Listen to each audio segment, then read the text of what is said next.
sont contaminés. Le nombre de décès, on ne peut pas encore signaler. Je parle de Vatican. Oui, effectivement. Là où on a voulu officialiser le pédérasme, la lesbianisme et l'homosexualité. La frappe est là-bas. Ça s'appelle Babylone la Grande. On va expliquer pourquoi Babylone est là. La Grande. Le pape avait dit le 14 mai 2020. Il va activer le pacte de la nouvelle ordre mondiale. Pour ceux qui ne savaient pas, pacte signifie alliance. Cette alliance, c'est ce que je suis en train de vous expliquer. À travers une religion mondiale, l'islam ne va plus exister parce que l'islam a été inventé par les Américains. L'Église catholique n'a pas pu entrer en Asie. C'est comme ça qu'ils ont développé une religion inventée par le catholicisme pour maîtriser l'Asie. En fait, l'objectif étant quoi? Que tous les pays arabes restent sous le contrôle du nouvel ordre mondial. Certaines personnes croient que les Arabes ne s'entendent pas avec les Américains. C'est faux. Oui, ils s'entendent. L'Arabie Saoudite, par exemple, ils traitent des alliances avec les États-Unis. Pourquoi ils sont allés en Irak? C'était pour contrôler les ressources pétrolières qu'on appelle l'or noir. C'était pour faire tomber l'Irak qui a pris le pétrole. Parce que si le pétrole reste en Irak, ils vont développer les mécanismes de survie. Et vous allez voir maintenant la réserve pétrolière qui se trouve en Iran. Les États-Unis commencent encore la guerre. Oh non, nous cherchons les bombes nucléaires. Mais est-ce qu'en Irak, ils ont trouvé les bombes nucléaires? Comme ils ont compris qu'en Afrique, il y avait un pays qui avait une grande réserve pétrolière, c'était la Libye. Ils ont tiré Kadhafi. Maintenant, pour la technologie de l'invention des voitures électriques, les matières premières se trouvent en RDC. Donc le président congolais va souffrir. Il se réveille comme ça, guerre reste. Il va se coucher comme ça, guerre non. Pourquoi? Parce qu'il faut créer des zones incontrôlées par l'État. De manière à faire sortir les matières premières, sinon la fabrication de portables Android va disparaître. Malheureusement, c'est la RDC. Pour l'équilibre de l'écosystème ou l'équilibre climatique, une grande partie de la forêt se trouve au Brésil. Regarde comment on est en train de compliquer le Brésil. Le Brésil vient de voter un évangéliste. Ce pasteur-là a déclaré, même si coronavirus venait au Brésil, lui il ne va sentir que la grippe est le petit mot de tête. Au nom de Jésus, la maladie. Les Américains ont pris la télévision et se disent, regardez-moi ce qui. Un président malade à la tête du Brésil. Alors on commence à insulter pourquoi? On ne veut pas que les gens croient à ce qu'il dit là. Et pourtant, je vous informe, le monde sera représenté comme l'Égypte, Goshen sera représenté comme l'Église. Le monde entier va connaître le 9 fléaux. Mais l'Égypte sera plutôt Goshen qui représente ici Sion. La communauté des gens qui croient en Jésus comme Seigneur le sont, ils seront protégés. Jusqu'à ce qu'ils viennent l'enlèvement.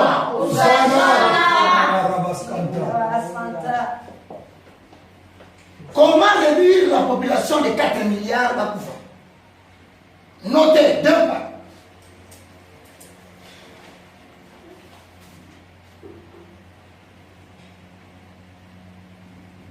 Par la consommation de la nourriture inutile.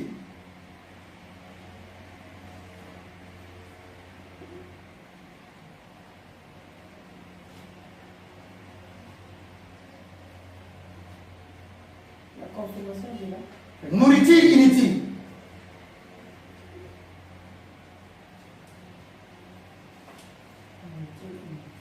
Virgule. Par la multiplication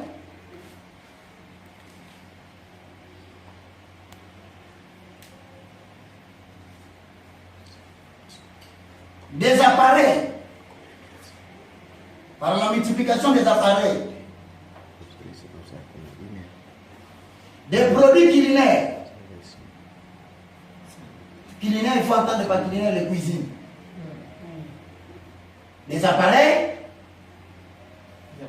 des produits culinaires, des vêtements en métal, pour développer les maladies telles que le cancer. Des maladies qui ne pardonnent pas. C'est comme ça que quand on dit la nourriture inutile, il y a des nourritures qui seront importées de l'extérieur. Vous allez entendre que la Chine a donné 100 000 sacs de riz. Les Congolais sont contents. Les Africains disent que les Chinois nous aiment. Mais si la Chine nous aimait, comment la Chine commence à demander aux États-Unis pour devenir une puissance mondiale? Vous savez que la Chine vient de demander aux États-Unis. C'est ça le gouvernement mondial. Il y a des nourritures qui seront envoyées, mais des nourritures empoisonnées. Les maladies, nous aurons besoin de produits pharmaceutiques. Les produits pharmaceutiques seront détruits. La plus grande destruction actuelle, c'est l'industrie pharmaceutique. Tous les produits que vous voyez, on fabrique des produits pour détruire la santé des hommes. Donc ne comptez pas sur les médicaments, car votre corps est le temple du Saint-Esprit. En accord avec 1 Corinthiens chapitre 3, verset 16. Attendez, on va poser le fondement. Après. Quand nous lisons de la chevelure de la tête jusqu'à la plante de pied, tout va bien. C'est pour dire que la bouche devient la porte d'entrée de poison. Je ne me sens pas bien. Tu bois le produit, au lieu de guérir la maladie, ça développe encore d'autres maladies. Telles que les anti-inflammatoires. Tellement les douleurs sont suffisantes. Maintenant, dans toutes les maladies, ce sont les manifestations symptomatiques des douleurs.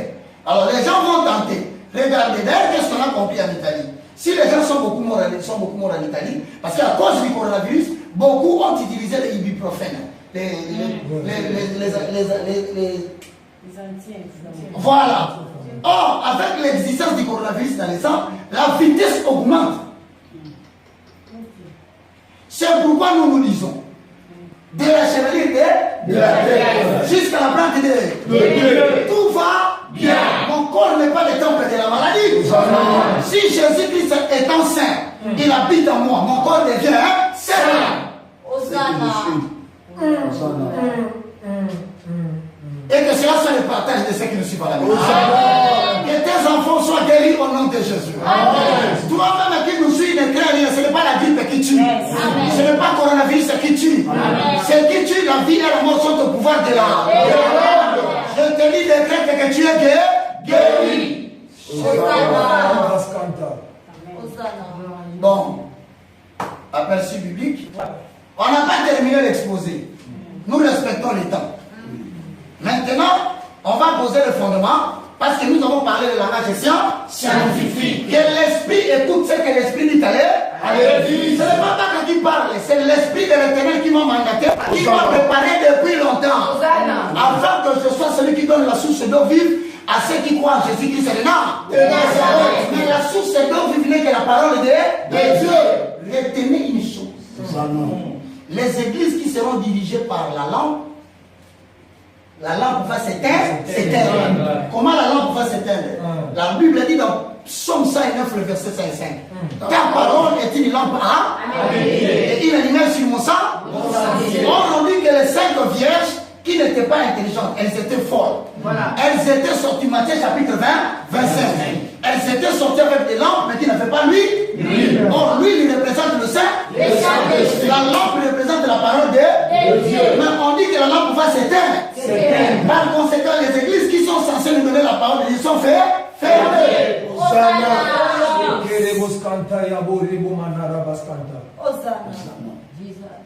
Ah, c'est beau de connaître l'évangile. Il avait dit que les 5 vierges représentent les 5 nations ou les 5 églises. À la fin des temps, qui vont dire que la vie appartient aux églises bâtiments. Or, à ce moment ici, Dieu n'habite pas dans les bâtiments, dans les maisons fabriquées de main des hommes. Nous sommes le fond. Acte. On va le dire. Allez-y. Jonathan, maîtrise-toi. Je sens que l'onction commence à bouger. Alléluia. Allez dans le livre des Actes. Vous y êtes? Actes chapitre 17, le verset 24. Actes chapitre 17, verset 24. J'ai lu la parole de Dieu. Hosanna. Le Dieu qui a fait le monde et tout ce qui s'y trouve. Mukolo mukili, na biloko nyonso na kati ya mokili. étant le Seigneur du ciel, n'habite point dans des temples faits des mains d'hommes.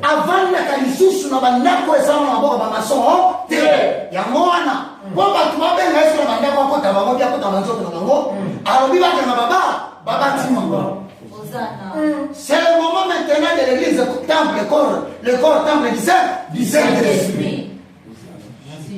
L'église à la maison. Maintenant, pour compléter cette écriture, on dit que Dieu n'habite pas dans les maisons fabriquées de main des hommes. C'est pourquoi le temple de Jérusalem était détruit.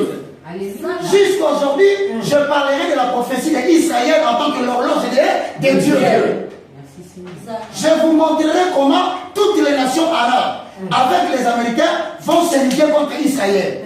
Mais Israël va devenir la pierre pesante. La guerre d'Israël avec les Arabes, avec la Palestine ne finira pas jusqu'à ce qu'Israël va reconnaître que Jésus était déjà venu. Mais jusqu'à présent, Israël n'a pas encore accepté. L'église ne peut pas être enlevée. Vous qui croyez qu'on vous avait dit que l'église ne va pas vivre ces choses, l'enlèvement va se faire. On vous a montré l'évangile qui n'est pas biblique. Ils ont renversé les fonds. Les fondements. Nous allons reposer des fondements, mes frères. Ephésiens chapitre 2, le verset 19 au verset 21. À ceux qui nous suivent à la maison, si on vous appelle demain, frère, venez prendre les vaccins. Ne prenez pas les vaccins. Deux, si on vous dit, l'État a décidé confinement fini, rentrez dans les bâtiments. Ne rentrez pas. Si vous rentrez, alors posez-leur la question, comment vous avez vécu pendant ce temps? Est-ce que Jésus n'est pas venu vous chercher? C'est ça. N'avez-vous pas vécu sans paix? Le coronavirus a vaincu le ministère de la prospérité. L'Europe est tombée KO. Battez la prospérité, c'est le moment de prêcher. La délivrance. Oh non, je vous informe que béni qui n'est caché. Ah, c'est bon. Le confiné. Le coronavirus a vaincu le ministère de la prospérité. Tous les églises à partir de chez nous ici, ils mettaient première ligne. Jusqu'à 17e. Confiné. Même en cachette, on dit Makar. Même en bureau de mon magasin, sort. Et je vous informe que vous ne pouvez rien faire contre moi. J'ai les deux chandeliers à droite et les deux oliviers à droite.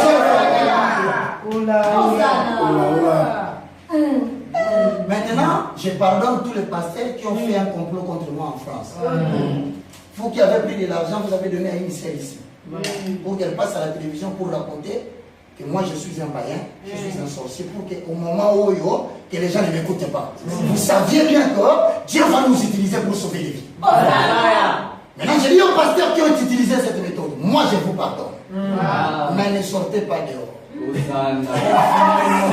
Je vous ai mis sous la responsabilité du coronavirus. Mais toutes les familles chrétiennes, aujourd'hui ce matin, pendant que nous prions, le 5 et le 6, le sang de Jésus va badigeonner sur l'entrée de votre maison.